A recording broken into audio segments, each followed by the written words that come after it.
Welcome, dear listener, to another episode of the Guitar Nerds podcast. I am your host, Joe Brands, and joined this week by Matt Knight. I'm back, baby. You are back indeed. Welcome back, Matt. How are you? How's the last fortnight been? Has it really been that long? It's been a fortnight. Have you been gallivanting around Europe? I have. Has that been the thing? Where have I been?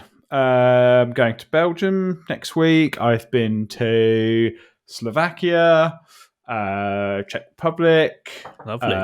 Vienna, so Austria. Realise that Vienna is not a country, it's a city. I've been across the UK. So, yeah, it's been intense. How about that? But it's all good. Checking out guitar shops, seeing fun things? Oh, of course. A couple of guitar shops I've not been to before. Oh, yeah, like what?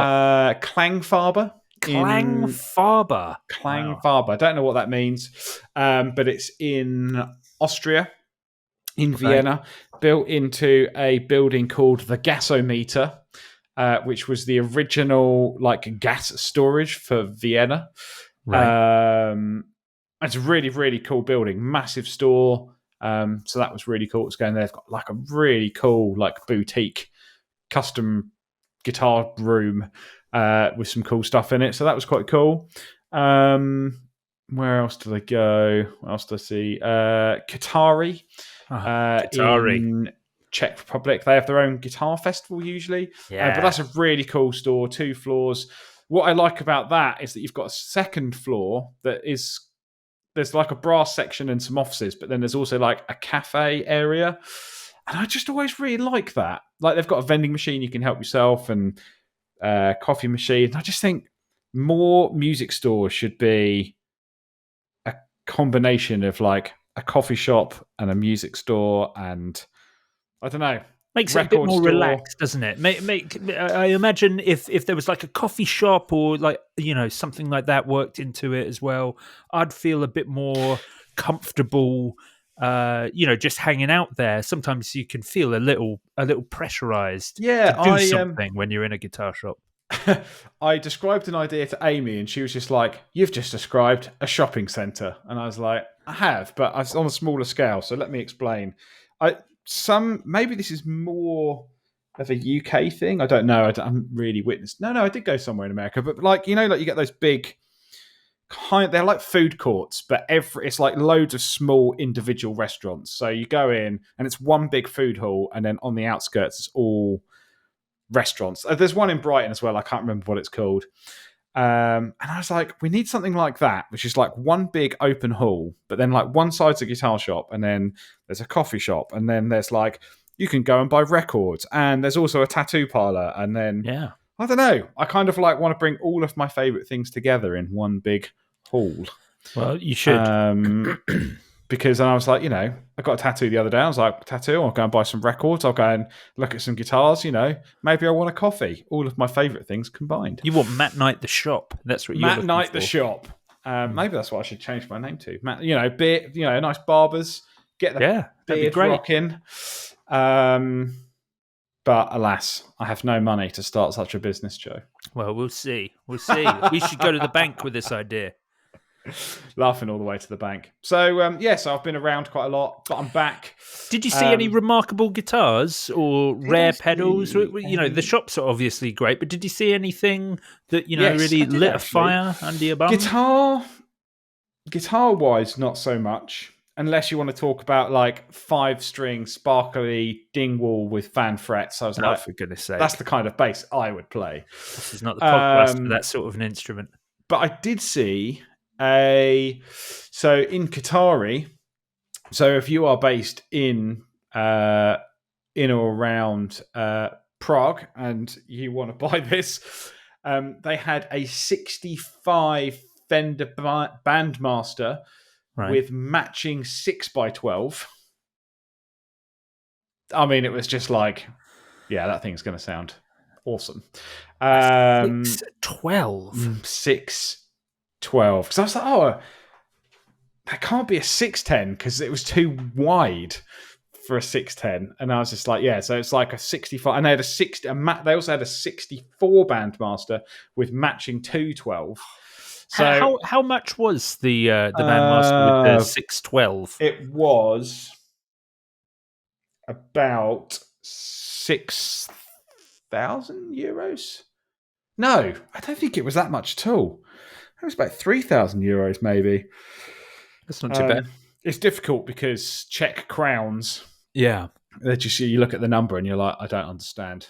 Yeah, I always I don't found know that how it difficult. relates. It's Like, nice. I like how cheap it is over there to get a beer and to get a meal and stuff. It's definitely a fantastic place to party. But yeah, they'll accept euros. Everywhere accepts euros in Prague anyway. But yeah, I guess if their pricing is written in that, it doesn't matter. yeah. So that was cool. Yeah, I saw that. Didn't really see anything like exceptional guitar wise, I would say.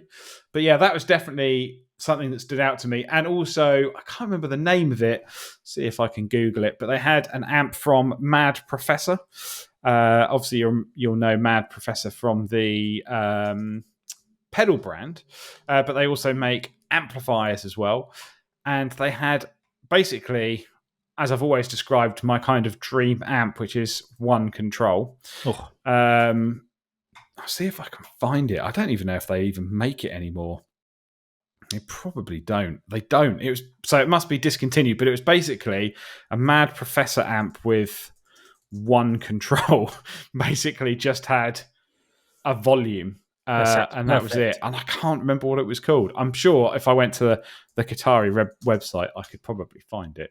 But yeah, they had some cool secondhand stuff. I think that's, I guess for me and you, Joe, whenever we go to guitar stores, and we go to a lot of guitar stores, you start to see the same thing because most the shine really rubs off, doesn't it?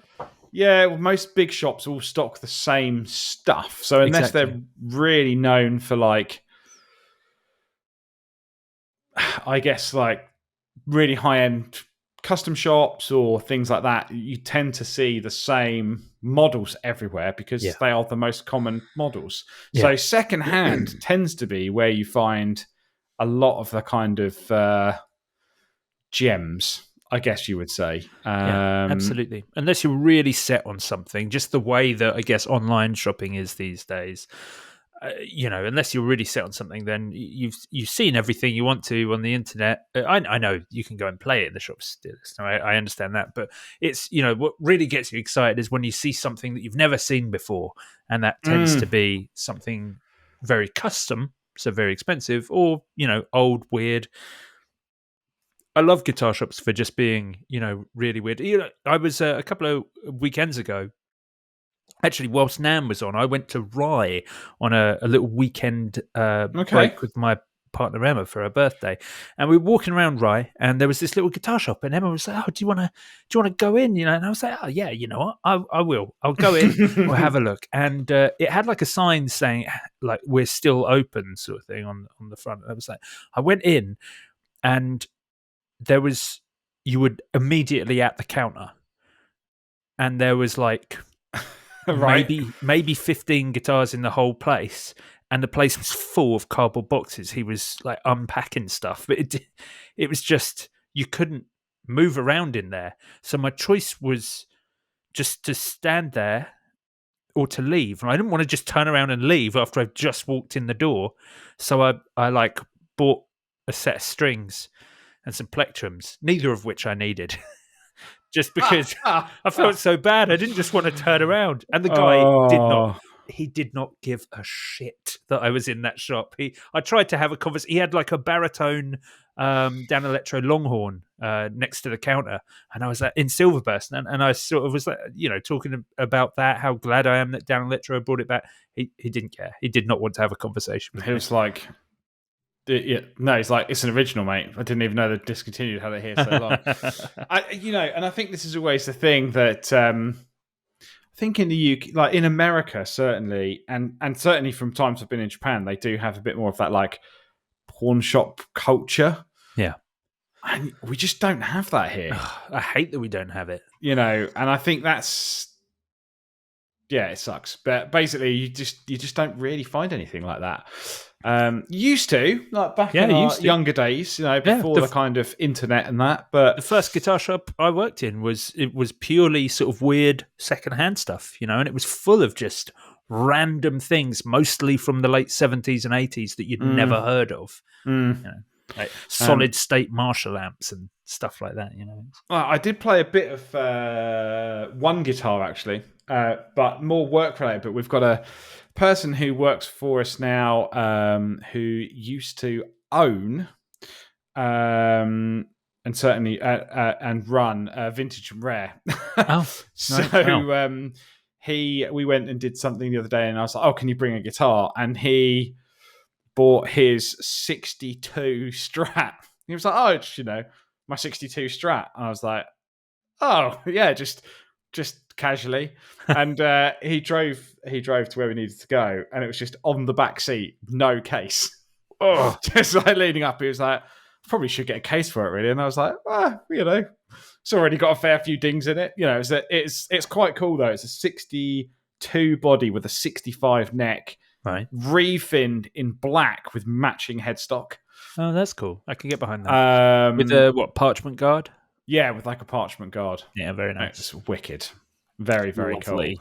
Yeah. So I did get to see that. So I have tried some good stuff. And I think when we maybe in the Patreon, I'll talk about some other cool guitars. Yes. Did try yes. one other cool guitar, but maybe we'll save that for later. Yeah, we'll see. Okay. Well, dear listener, this is episode 6 in season 5, and the title of this episode is Our Favourite Boutique Pedal Builders. Obviously, our list of favourite boutique pedal builders is, it is as long as 2 arms. So we're not possibly going to get through all of those. And we don't just want to, quick mention 80 brands on this. And so we're not even going to be particular. We're going to miss out some of our favorites. We're going to probably talk about 2, 3, brands each that we really like at some point, and just talk around some of those things in case you've missed them. Some of them will be more obvious, and we'll just be talking about how much we love them and what great pedals they are. But some of them might be new to you. We'll see. But we will get to that because before we do that, I finally got round, Matt, to starting to photograph and list all my stuff. It's happening. The big sell-off is happening. Joe. Yep. Have you done a little spreadsheet? Have you worked out how much money you're going to bank into something else? Yeah. Yes. It's There's I'm just doing bit by bit. So there's around 18 grand's worth of stuff that I'm listing. First of all. So it's is that top end estimate or low end estimate? Yeah, I think like it's something like including inevitable reverb offers. I think it's something like 15 to 20 is the is what the range. All going on crypto. Yeah, just crypto. But yeah, Dogecoin is coming up. I'm telling you.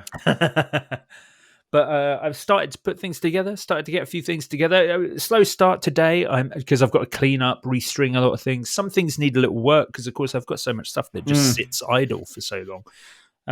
So I had I listed my fretless. My only current fretless is going on sale at the moment. It's just an old 2012 Mexican standard jazz bass that I had defretted, Aguilar 60s passive pickups in it, and a Babix bridge, so that it's you want a really proper bridge when it's a fretless, so that you can really get the minutia of of intonation going on. And then you put vibrato all over it, and then basically puts it out of tune. So how much are you putting this together for? Are you selling all the stuff for logical reasons, Joe, or is this you need to buy something else? No. It's all going towards my house deposit. But I'm obviously I'm selling a bunch of stuff, and I'm going to keep a few really great things. That's sort of I'm sure I'll gradually build back up, but I'm at maximum. I'm selling 6 different jazz basses, and that will still leave me with 3 or 4 jazz basses. So it's fine. How many instruments do you actually have, Joe? Do you know? I don't know. It's over 30, so it's not like massive by guitar collectors standard. Yeah, I'm sure plenty of our listeners have far more than that, and also a lot of my stuff isn't actually that nice. Like I'm one of those people that I love a punt. I love taking like a 300 to 500 quid punt, and so I have lots of bang average guitars rather than, people who save up and spend good money on getting something I think that's why the guitar market has expanded so much, though, because I think there's so many great guitars in the mid price point, but I also think people are happy to take a punt on 300 to 500, Right? Yeah. and sort of just go, I haven't really invested in it, and if I don't like it, I'll just put it in the corner. Yeah. Rather than like, I spent $2,000 on this, so I need to play it. And I'm the same. Like, I would struggle. Because I look at a lot of guitars, as we all do, and through this podcast, and I just go, could I honestly really commit $3,000 to a guitar, $4,000 to a guitar? You own a Nick Huber and I'm saying Music Man. Now could I commit? Oh, right. But actually, I don't think I've ever spent. No, the most I ever spent on a guitar was my 58 Les Paul The custom pink shop, the pink one. And yeah, I'd say that I'd probably obviously I sold that and then bought the Huber, but I don't know. It's just, I struggle now, like in the position I'm in now, going, would I spend $3,500 on a guitar when there are other great guitars, as we speak about a lot, for a lot less money? Yeah. I'd much rather buy 2 £500 guitars and enjoy them for a bit and maybe mod them and mess around with them than spend $4,000 on a guitar that I'm sort of like, that's a lot to be happy with everything because you've spent so much money on it in one go. Yeah, I understand that. I think the thing that always comes in when we talk about like super high price guitars is, I know when I bought my 1969 Precision bass that I don't gig it. I gigged it once, and it feels like I don't get the best out of it because of that, and I don't want to gig it because I don't trust it. Because it's a vintage guitar and they're a little bit, they're not 100%. But also, I kind of feel like I probably wouldn't want to take that on tour. Like the situations we get into on tour, the places that we park up our stuff. I mean, our van is very secure, but there's all of those things, and I just think. Also, like, I sometimes play drunk. I sometimes throw my guitar at the end of a show. I mean, I normally throw my guitar at the end of a show. I don't want to be doing that with something that's like $2,000 plus. I'm happy doing that with, like £500 to £700 instrument. Yeah. And I just think you can get just as much. I don't think you get any extra joy out of spending that much money on a guitar necessarily. I don't know. But then again, I haven't actually bought a new guitar. You bought my last guitar, Joe, and that was secondhand. So I haven't actually bought really another guitar for quite some time. And I was unboxing everything here, and I was like, I've probably got most of my guitars aren't worth that much money. No, because you've got your Baja Telecaster, which has been super modded a billion times. Have you still got the SG? Yeah, also modded. That had a Bigsby on it for a while. You've changed the pickups in that a couple of times. That was one of the faded, which are still, I think, some of the best value Gibson guitars you can get. That old faded series, they age so lovely and lovelily and so quickly as well. So you can get some really cool ones and great modding platforms by Gibson, like super playable. And unfortunately for you, Matt, really haven't held their value at all. No, I think, and this is the thing, it's like expensive stuff is just even more expensive now. Top end Gibsons are just, we've talked about it before, but custom shops used to kind of top out at like 3,700, and that's where they start. Yeah, that's where they start. I absolutely wouldn't buy a custom shop now. The price of a custom shop now has gone further than what I think a custom shop is worth.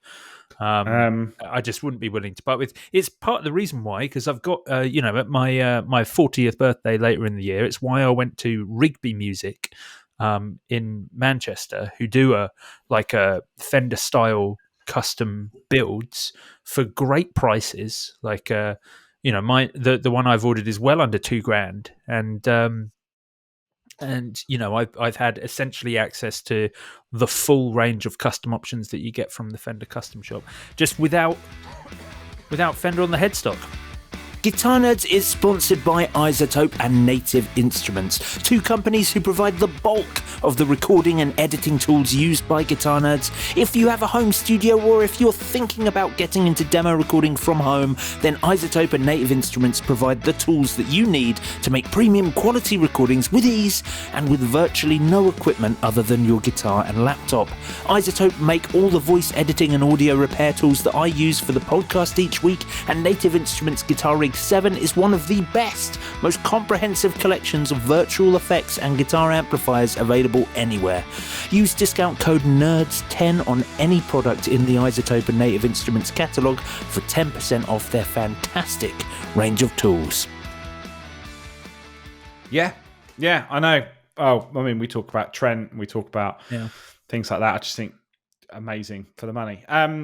Just quickly though, Gibson SG Special Faded 2008 warm brown, exactly the same as mine, 750 quid.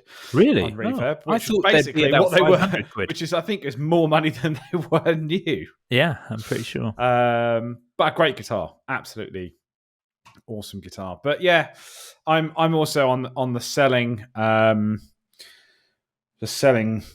sort of tip at the moment. I've got loads of stuff that I've just gone, I just don't need it. I don't use it. I've got bills to pay. You know, I had to keep my cat alive. So why have you got bills to pay? Bills to pay? I've got always loads of Joe, terrible. I should have looked at you when you said that and then I would have got it. But that's where I would have been great if I could have taken a wig off. But no, this is a full head of hair. For now. But yeah, I've just got to get round to it. But Reverb does make it easy. It does indeed. Yes. So there we go. Yeah, we'll see. I've got so much. 2 Helixes. I don't know why I've got 2 Helixes. It's because I lent one to a friend and couldn't get it back, and I really wanted one, so I just bought another one. And then they were like, "Oh, you can have it back now." Yeah, literally within like a week of when I bought the other one. It's very annoying. That's so funny. But well, it doesn't matter. Anyway, let's move on. I want to do this week's sound sample. A pedal that I bought a few weeks ago and haven't really got round to talking about that much and demoing on the podcast is the S5E6 Camo Flange. It's this wonderful pedal, dear listener. The gorgeous, lovely Thorpe. Oh, sorry, that's if you're watching, I just held it up, dear listener. Wicked. So the Camo Flange is Thorpe Effects flanger, but as with all Thorpe Effects modulation, it's just so much more. It's really unique for a flanger because you're given like a harmonics and a manual control. So that's kind of the manual's like the peak, I guess, of the LFO, and then the harmonic. I have no idea what these controls do, but it kind of shifts. It shifts basically the tonality and the abruptness of the phasing of the flanger, and then you have depth. And rate, obviously pretty standard. A blend control, which is super handy, especially if you're using this with bass, as I do a lot, being able to make it more subtle, but keeping, maybe a more aggressive sweep. That's really useful. And then a treble control as well, which is kind of nice when you're using it on guitar for making it really The Cure-like. That's really Joy Division-y sort of thing. You can make it really toppy and lovely.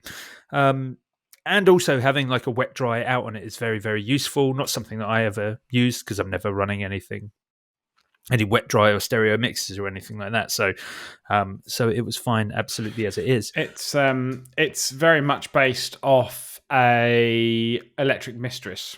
That's kind of like its starting point. It's one of Dan Steinhardt from the Gig Rig pedal shows that always raves about it. And I know from very early on, and they've done videos on it, that's what it was kind of really based on. But yeah, basically the delay, just so you know, the manual is like the delay time. So a lot of the time when you had a manual control on the old deluxe Electric Mistress, you could like freeze the flanger and then it would like manually set the delay time, because effectively a flanger is like a delay. It's originally 2 tapes. and you're just slowing one of them down, and that's where you get that flange control. The harmonics is like one of the newer controls compared to some of the other things that it's based on, and I think that's more around the kind of feedback. Right. So again, sort of delay and feedback are things that you get on a delay pedal, but that forms the same basis of what also makes a flanger or a chorus, for example. So you can actually get it to like self-oscillate and do some sort of crazy stuff, but it basically goes from even harmonics or odd harmonics, and that sort of creates different sort of complexities within the actual pedal itself. And then treble obviously allows you to kind of do the upper mid-range and treble emphasis. But I like the fact that you do have stereo on there, so you can run it wet dry, which I think is quite cool. Great for guitar, and great for getting like a broader, wider sound. But I found just between the manual and the harmonic control, there and I guess including the rate control in this, it was capable of doing sort of what I would think of as relatively traditional flanger sounds. But you could also get great chorus style sounds. I know if you want to watch a detailed review of this, dear listener, then Jackson Brooksby has done a fantastic video on the Camouflage. It was in fact his video that I watched that made me buy this pedal. So yeah, go watch that. It's great. And he's talking about how the Camouflage, a flanger, is actually the best chorus pedal he's ever heard. And it does some great chorus sounds. Well, I mean, that's that's always the common misconception for Andy Summers from The Police. And Walking on the Moon and chorus pedal. It's not. It was flanger. The Cure. The Cure are like chorus, the band, and it's most of the time it's a flanger. Yeah, exactly. So it's because again they're very, very similar. Yeah. They are very, very similar. There are differences, of course, but they are very similar in how that effect is actually created. Yeah. So you can. That's the nice thing. Actually, I found that a chorus always tends to sound like a chorus, but you can get a flanger to sound like both. Yes, exactly. And I actually found at the extreme ends of this, you could get some real sort of like rotary and like vibrato style sounds as well. Maybe not with the versatility that you get from a dedicated pedal for that sort of thing, but really very, very good. In fact, in the sound sample that we use, I got some more rotary style vibrato sounds for like one of the lead lines. But yeah, really, really great pedal. I'll play a little sound sample now. There's something like I think there's two lead guitars doing something slightly different. A guitar doing picked chords. Two lead guitars have a more vibrato sound. The picked chords is a more traditional flanger. And then there's a bass as well, which has a very light amount of the sort of blend of the pedal, which just thickens it, makes it all a bit wider, a little bit more substantial. Now, I spoke about this last week on the podcast, and I have realized that, Matt, when you and I listen to this, the call sums it to mono, so you won't get to hear all the lovely stereoness of this, unfortunately. But you, dear listener, do get the advantage of a stereo version of this track. So here it is.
There you go, dear listener and Matt.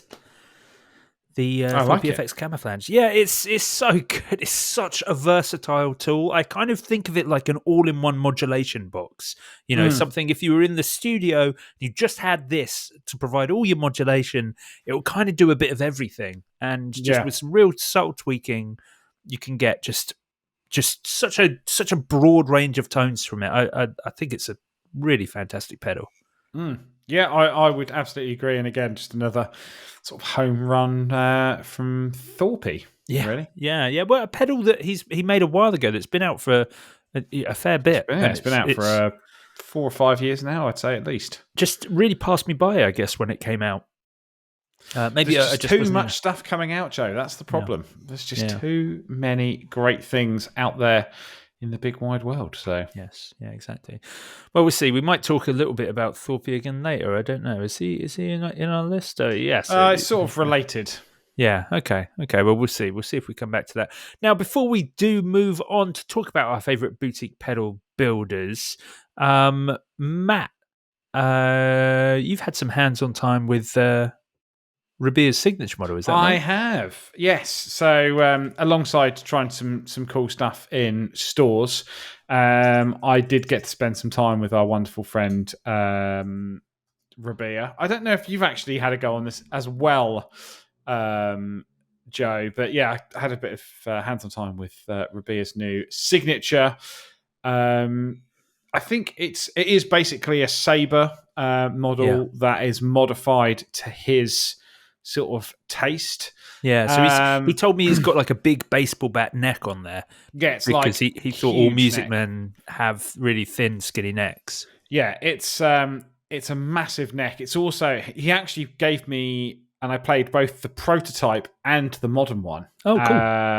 The kind of production one, and the production one's got a wider neck on it, and it's just awesome. I mean, just in terms of looks, in terms of finish, in terms of play. I mean, I knew it was going to be a great playing guitar, and we were sort of talking about Music Man. I said, look, they are, in my opinion, I think they are the best guitars. I think they're the best made. I think they've got the most attention to detail. I think they... God, I wish they made a bass that I liked.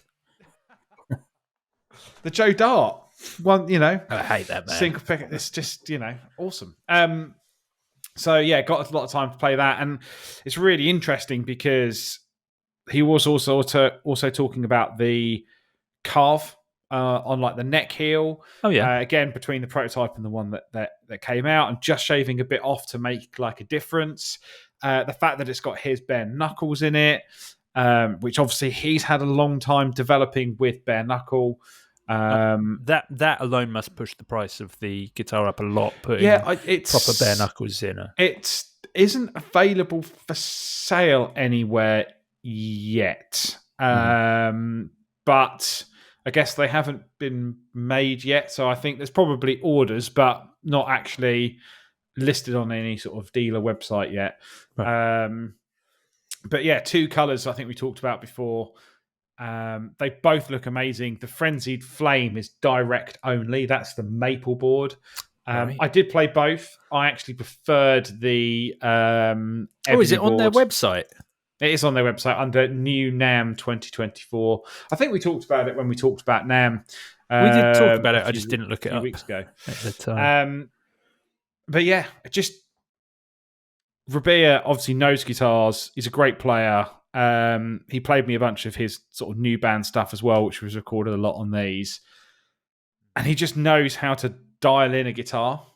But he's sort of done it in a way that's great for his taste, but also not so unique that no one else would actually enjoy it. Yeah. So it's not a guitar just for him. It's just a great playing guitar. And it's suited to not only like heavy stuff, but also really clean stuff. I mean, if I was buying another Music Man, if I could justify the money for one of these, then I absolutely would. For me, best guitar I've played in a long time, hands down. And obviously I love Music Man, but absolutely amazing. So fingers crossed there's a sterling version of this at some point, and it's not loads of money, and it's basically as good as this. Well, it took me ages to find this link on their website. It was right at the top. I realise that now. I've only just seen them. The maple board looks fantastic. What a great guitar! And I see what you mean about the contours, both on the lower bout and on the arm contour as well. Yeah, Yeah, Gear of cool. the Year. I just think it's great. I just think it's a great guitar, so well designed, and it just played amazing. You'd expect that from Music Man anyway, but I think the small details that Rabea has done, like I said, the kind of the neck, the profile of the neck, the way it's contoured on both the body and the heel, and then putting his pickups in and stuff, I just think it's great. And the fact that you can do split coil, the fact that you can, I can't remember exactly, but I think you can split it, but it's a 5-way switch, and the split doesn't work in certain positions. Right. So you can switch between humbucker and single coil basically via the switch as well as the push-push. So it's really versatile in the way it's set up for playing live as well. Oh, that's very cool. So yeah, just all those like small touches has just made it amazing, really. Yeah. So it'd be interesting to see. Obviously, with a lot of signatures over the years, they do like Ball Family Reserve and they do like crazy tops and stuff like that. So it'd be interesting to see if amazing that Rabea is going to be a part of that sort of legacy. I know. Forward. It's amazing. I said to him, I was like, I think you picked the best company. Just awesome, in my opinion. They're just the best guitars. 100%. They're just best guitars. So look forward to I look forward to sort of seeing more of them. And again, hopefully at one point there'll be like a Sabre. There'll be a Sterling version as well. I think he sort of talked about it and maybe hinted about it at NAMM. So yeah, it'd be cool to see if that ever happens. Yeah, wicked. We will wait and see. It is exciting. Exciting for Rabea. Good for him. I'm very jealous, but it's a great guitar. And if you're thinking about a new guitar, not only if you like Rabea, but if you want your first Music Man, then I would highly recommend one of these. They are awesome. Guitar Nerds is sponsored by Stringjoy Guitar Strings, the world's first true guitar string custom shop. The thing that I love most about Stringjoy is just their attention to detail, their dedication to making their strings the best in the world. And that's a labour-intensive task that they don't shy away from. Stringjoy are also innovative. They're always looking for new ways to make strings better. As guitar players, we've become so used to all the shortfalls of commercially available strings that we stopped even looking for them to be better, last longer, intonate well, easily. Stringjoy bring all of that to every pack of strings they make, and they're available almost as readily as any other generically made guitar string. Stringjoy strings are available at stringjoy.com and at 400 plus dealers across the globe. If your local store doesn't stock Stringjoy yet, ask them to. Now let's move on to our main subject, our favourite boutique pedal builders. We're just going to kind of discuss a few brands that have really stood out to us in this. You know what inspired this? I was on Joe's Pedals. Do you ever shop on Joe's Pedals? I do. I know. I spoke to Joe a few times. Really nice guy, great pedals. Gets a lot of cool stuff in second hand. Yeah, he gets great stuff in second hand. It's a British pedal retailer, dear listener. So if you're outside, sorry, but do check it out, joespedals.com. There's so much stuff on there, but what I love is I can just flick through and I'll see 20 brands that I have never ever heard of. Most of them with the most appalling websites, when you actually track that brand down. He's just great for getting in super niche things, like real like one-man pedal builders who are great at building pedals and terrible at using the internet, but it's always interesting to find cool new stuff there. And it got me kind of thinking about some of the brands. Well, the thing that I discovered actually from there, so I'll start with the one that's totally new, because the other brands I want to talk about, we have a relationship, we're friends with them, and I love their gear because of that. But the one that was new for me was a company called Blue Colander from Poland.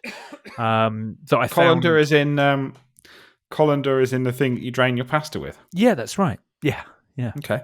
Yeah. So I was basically, I got a space on my pedal board at the moment. There's a gap. As we there's all a do. space. Yeah, exactly. So there's one thing, and I was like, I don't especially need anything there, but I was like, what could I use?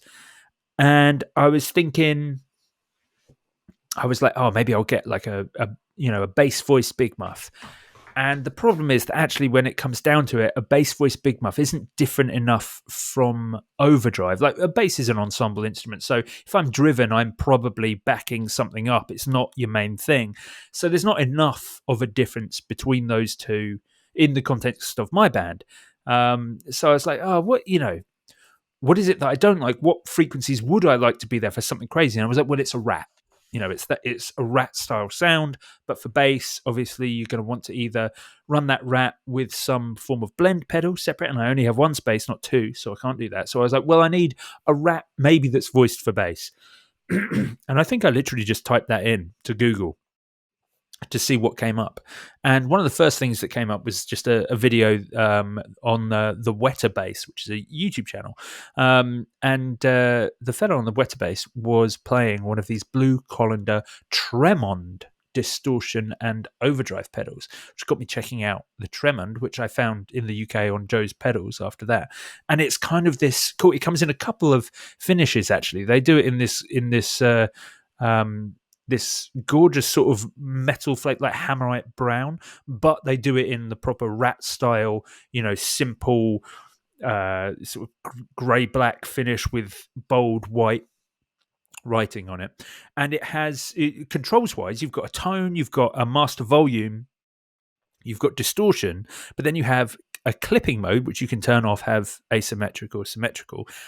You have a boost for low pass frequencies, and you have a blend as well. So it's brilliant for bass. It's not marketed solely as a bass pedal. It's actually great. It's just supposed to be a rat that can offer you bigger, broader sounds, and you can also dial in a bunch of low end as well via the LPF boost.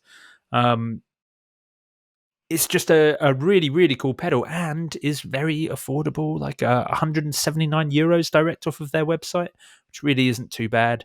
It sounded absolutely fantastic. All the stuff that you want from a rat style distortion, but more thicker, fuller, and the amount of different tonal demonstrations on the Wetter Bass channel. It was just, there was so many options for it. I really loved it, and that got me checking out Blue Colander. They have on their website, which is a big cartel shop essentially, and they have a massive range of pedals, a surprisingly substantial range for a company.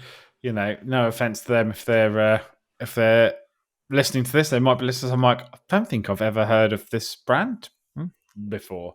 No, but they do a range of stuff in, like, obviously there's a lot of fuzzes, a lot of distortions, but they've got some stuff in the real old school boxes, like the old Tone Bender boxes as well, which is quite cool. Yeah, they do some proper sort of Tone Bender style pedals, which, they are a chunk. They do like a Mark 1 Supreme Tone Bender for €390. It looks very good indeed in that proper lovely old angled chassis. It's a real broad range of stuff. They've got the Sun Model T style preamp in the Quaalude, which is great, and loads of like good muff clones, Black Russian style clones as well. It's very sort of fuzz oriented, but they all look absolutely fantastic. Love the look of their fuzz sustainer as well.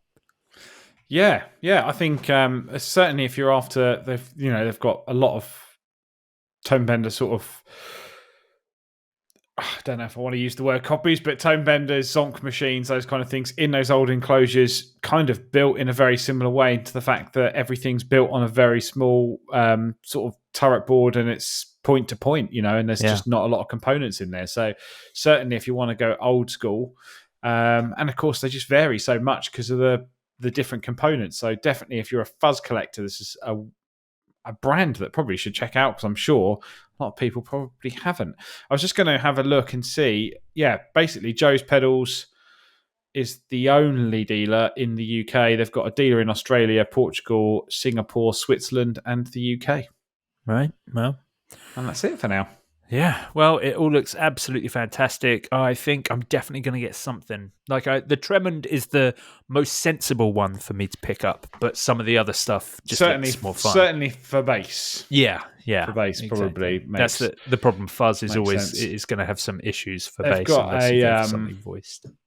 They've got a cool Instagram as well. They've got some cool stuff, like shots of the circuit boards and stuff, and they use some what looks like some very high quality, awesome looking components as well. So, thanks for introducing it, Joe. There you go. There you go. What an incredibly cool brand.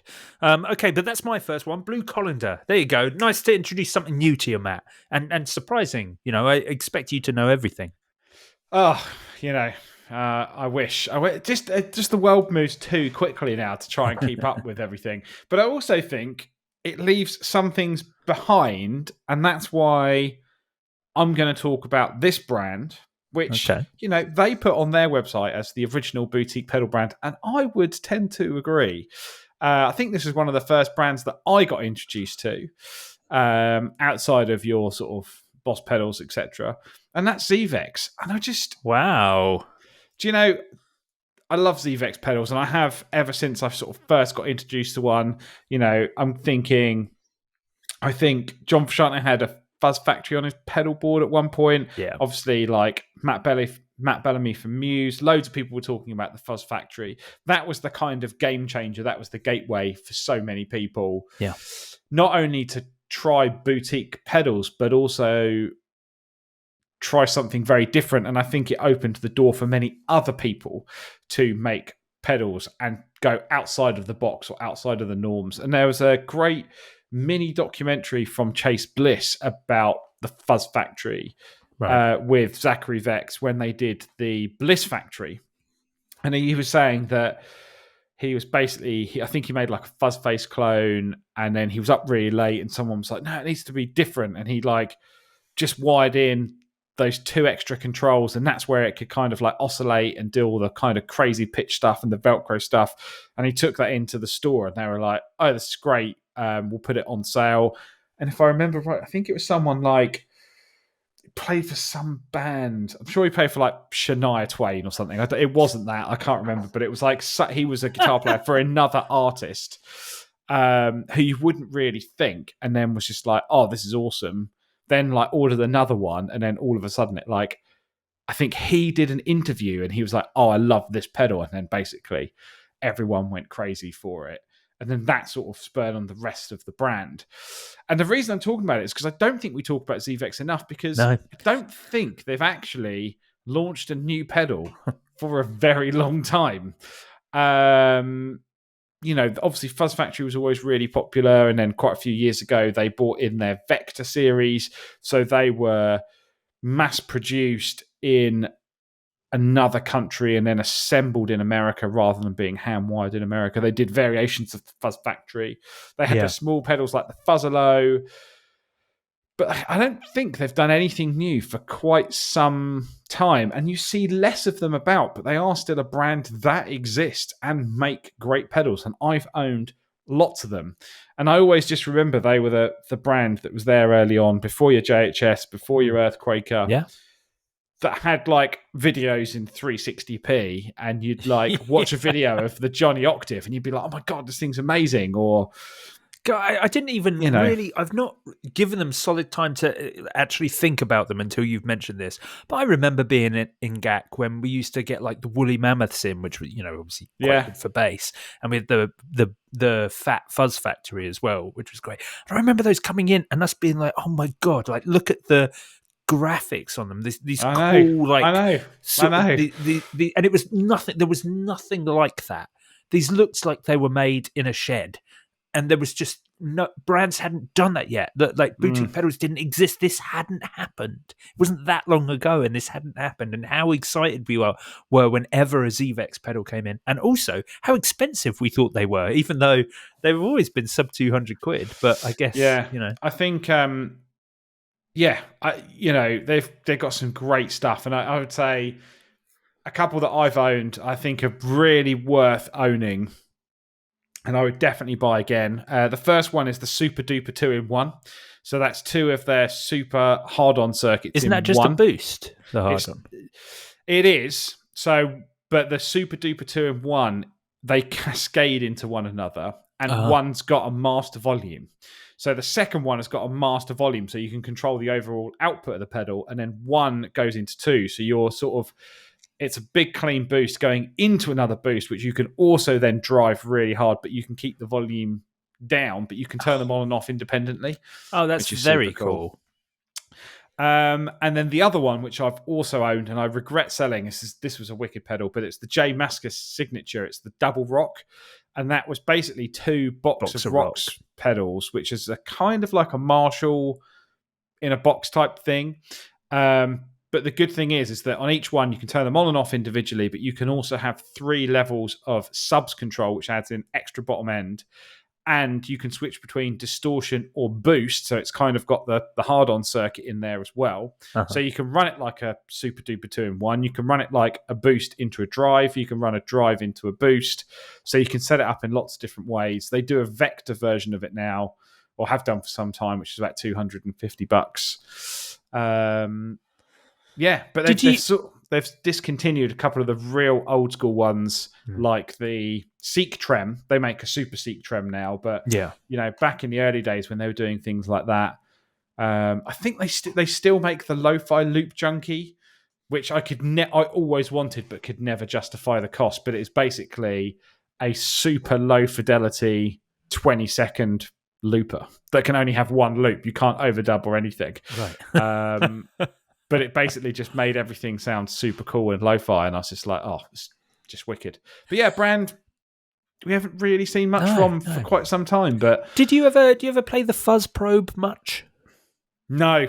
I think I didn't own one at one point. How did the Fuzz Probe work? Magic. No, it basically, so there was two. There was the Trem Probe, which is a volume pedal, basically, wah probe and fuzz probe. And it had a metal conductive plate. Worked in the same way, I guess, like a theremin worked. And on the wah probe, it controlled filter.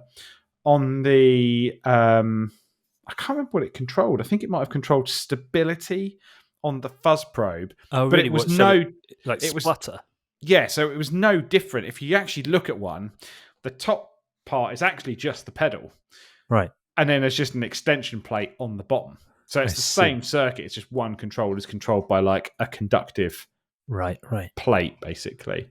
But the Fuzz Factory is great. I love the Bliss Factory. It's the Chase Bliss one. Totally random, totally uncontrollable in some ways, but also just one of the best fuzz sounds ever, in my opinion. And a brand that, you don't see enough anymore. They don't do much. Maybe they're sort of semi-retired. I don't know. They're obviously still selling in places. But yeah, branched out into a few things, but you just don't talk about them enough. Yeah. In my opinion. No. Okay. Well, my go. I want to talk about another little UK builder, Goliath Effects.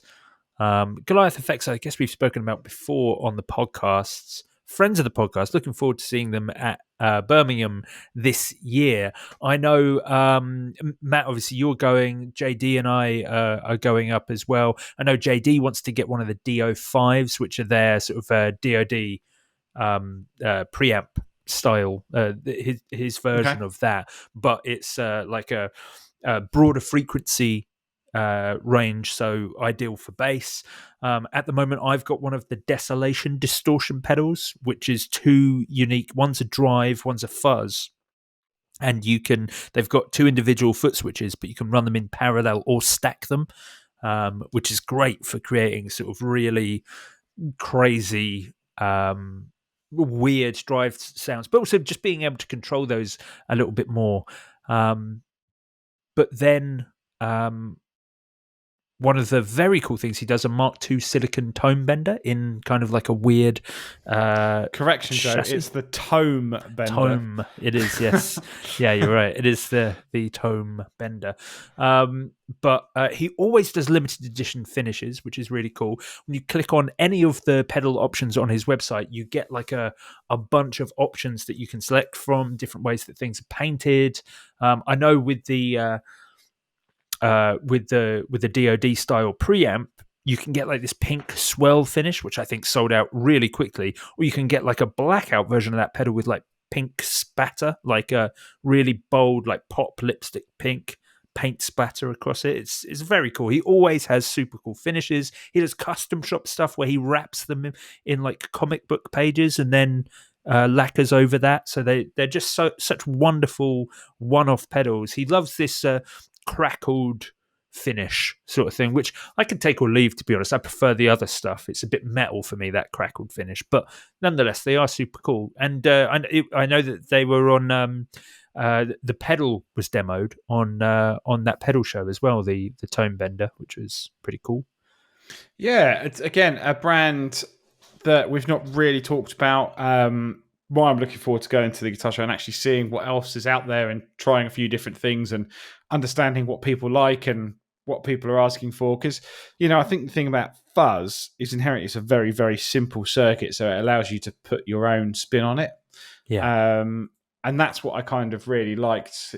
And talking to these people about, if they've done a tone bender, what have they done to make it their version, or what have they changed, or what transistors? Because if you've got a pedal that's 8 components, every component is so vital to the final sound, and each component can vary so much as well. So it's really nice when, some people look at it and go, oh, well, there's a million tone benders, so why bother? And it's like, well, they all sound different, and every builder will make their own thing to it. So, I think and of course, if you're going to start a pedal company and build stuff, you're going to start with what's easy and what you can maybe make more of. And, you're going to be learning and basing things off what's out there and available. You're not going to start by going, I'm going to replicate an analog delay, because it's going to be super hard for you to do. It's going to be really hard for you to mass produce. It's going to be really hard for you to do something different. Whereas fuzz, small tweaks make a big change. So I think it's quite cool. Yeah, very cool indeed. Okay, one more from you, Matt, before we wrap up this week's episode. I'm going to go with, because I put quite a few on here, Joe. But I'm going to go with one old school one. I think I'm going to go with Death by Audio, and the reason I'm going to pick Death by Audio is because I've got, and I dug this out as I've been slowly unboxing stuff in the studio, which for people who are watching on the interwebs will look, my room looks like it's got nothing in it, but there is some stuff that's just on the floor. When I went to my very first NAMM and I met the people, Oliver and the team at Death by Audio, they gave me, because I was with Yoshi and some of the Japanese team, they gave me a limited edition silver fuzz war with like custom circuitry in it, and I've sort of kept it in the box for ages, but every time I plug it in, it's such a good pedal. Such a crazy pedal. There's so much sustain. It's such a... I think, it's just, it kind of feels like unlike any other fuzz pedal. But for me, there's one thing. If you want to watch a very cool documentary about gear and a brand, the Earthquaker documentary, they do a thing called Show Us Your Junk, which is like going into different studios or pedal builders, and they did Death by Audio. And Oliver and the team, he's just got this like crazy mad scientist thing about building gear, and he's in like this crazy like punk noise band type thing, and it's just like he just makes stuff that sounds like utter destruction. And I think they talk about it, and he's like, I'll have this crazy idea and I'll make this crazy sound, and I need other people to like rein it in. And of course, people have talked about the rooms. That's obviously that sort of real high end reverb pedal. I got one. Have you? Yeah. Oh yeah, we did talk about it, didn't we? We did talk about it before. I think one of their other new ones was like the Space Bender, which was that sort of crazy chorus modulator that did that was loads of great. weird sounds. It was very cool. Space Bender. But again, for me, one of the very early boutique brands I got into because of Andy, Pro Guitar Shop Andy, obviously now of his own channel, Andy Demos, very early on demoing things like the Interstellar Overdriver, or they did the Robot, but I remember the Supersonic Fuzz Gun was one pedal I never pulled the trigger on, but it's basically their kind of thing, similar to a Fuzz Factory that does all these crazy sounds. I think the Edge used one at one point. Oh, really? Wow. But I remember going into Denmark Street when I was a kid, and Vintage and Rare, which is now No Tom, had an Apocalypse. And that is it's like 5 different fuzz waveforms with then a sweepable frequency EQ. Oh, wow. And I remember that. But at the time, it was 270 quid. And I was like, that is a lot of money for a pedal at that point. But very, very cool. And again, they've been around for a really long time. For me, they've been around longer than, and certainly in my eye line, longer than JHS, longer than Earthquaker. They've been there for a very, very long time. Yeah. Well, they make super cool, super crazy pedals. They're always simple controls, huge knobs, often rocker switches. They look like they've been stencil painted in a shed.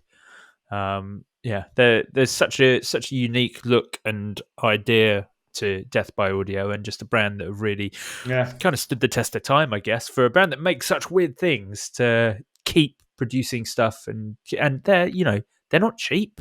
They're expensive for what they're making. There are lots of brands making, crazy fuzz pedals for less money.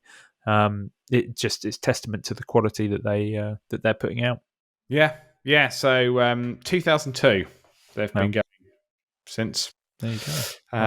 So there you go, based in New York. But definitely, if you have heard of them, go back and check some of the earlier stuff. Check out the pedals that you probably haven't heard someone talk about in the last few years.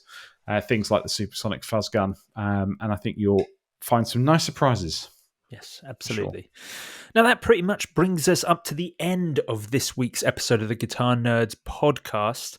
Matt and I are going to head over onto Patreon. We're going to be talking about some of the news articles that have happened this week. I really want to talk about the new Warm Audio stuff, so we'll be doing that there.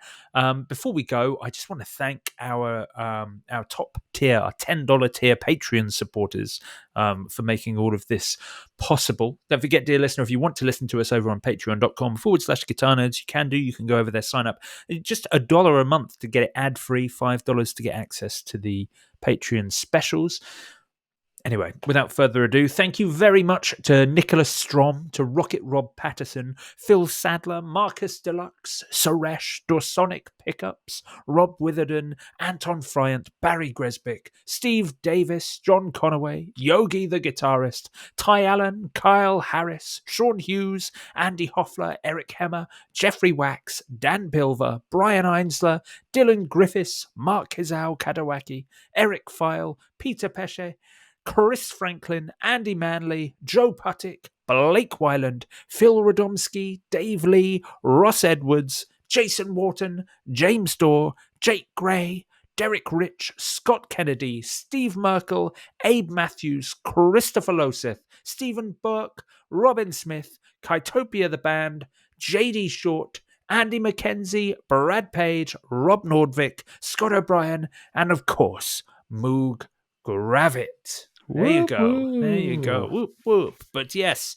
Matt and I are going to head over onto Patreon. Do join us there, dear listener, and we'll be back again next week with more of this guitar nerdery. Farewell. Goodbye.